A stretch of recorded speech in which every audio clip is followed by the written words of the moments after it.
Imagine this. It's 1930. You reliving in a small town somewhere in the heartland of America, maybe Kansas, maybe Oklahoma. The air is thick with the scent of dust and a quiet despair. Only a year ago, life was simple, predictable. You had a steady job at the local mill. Your wife packed your lunch every single morning, and your little boy Tommy would run to the door waving goodbye as you headed out. Life was good. Then the stock market crashed. The voice on the radio called it a dip, something that would pass. But within weeks, the world started to unravel. The rhythm of your town changed. Friends and neighbors were losing their jobs faster than you could blink. Then the banks, the symbols of security, began to close their doors, taking everyone's life savings with them.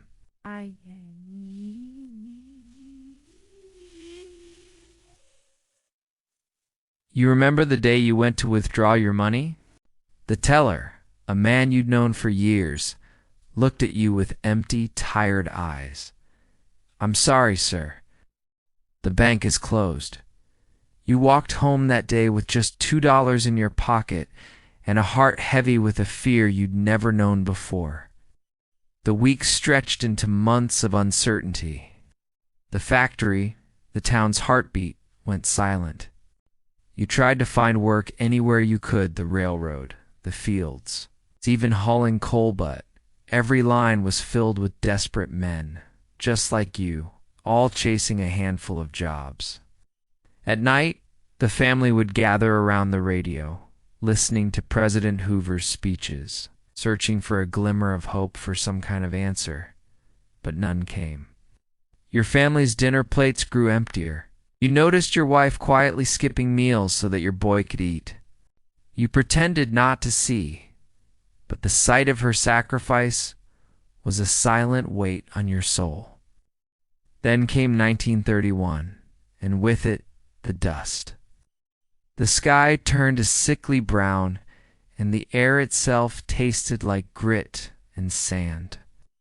The relentless dust storms choked the life from the land. Crops withered and died, livestock starved. Your town, once so alive with the hum of tractors and the sound of children's laughter, fell silent, buried under the oppressive weight of the Dust Bowl.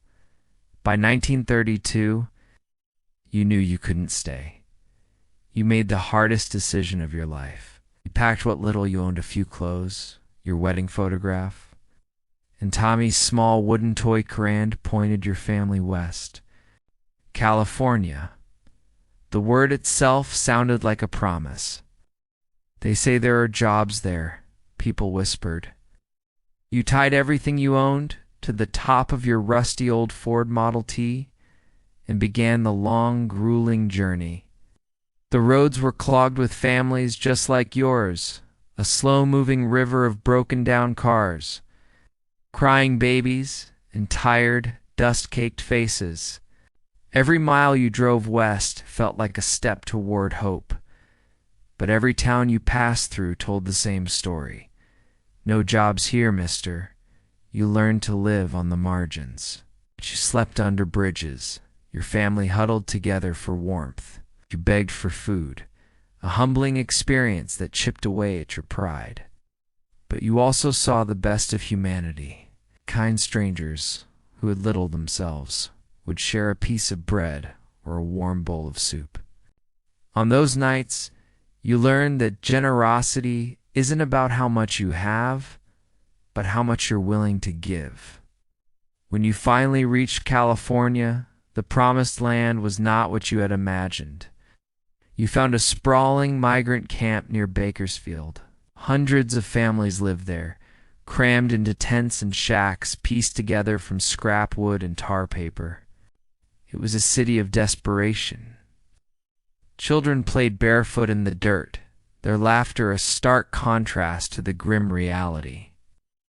Women cooked thin soup over open fires, making miracles from whatever scraps they could find.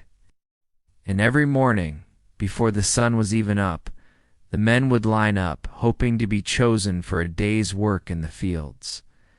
You were one of the lucky ones. You got a job picking peaches for $1 a day. It was brutal, back-breaking labor. From sunrise to sunset, your back ached and your hands bled. But it was enough. It was enough to keep Tommy fed. And for that, you were grateful.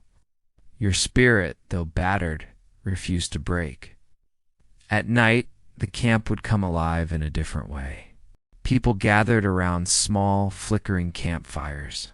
They shared stories, whispered jokes, and sometimes someone would pull out a harmonica. The lonely, sweet music would drift through the camp. And for a few brief moments, it almost felt like the world was normal again.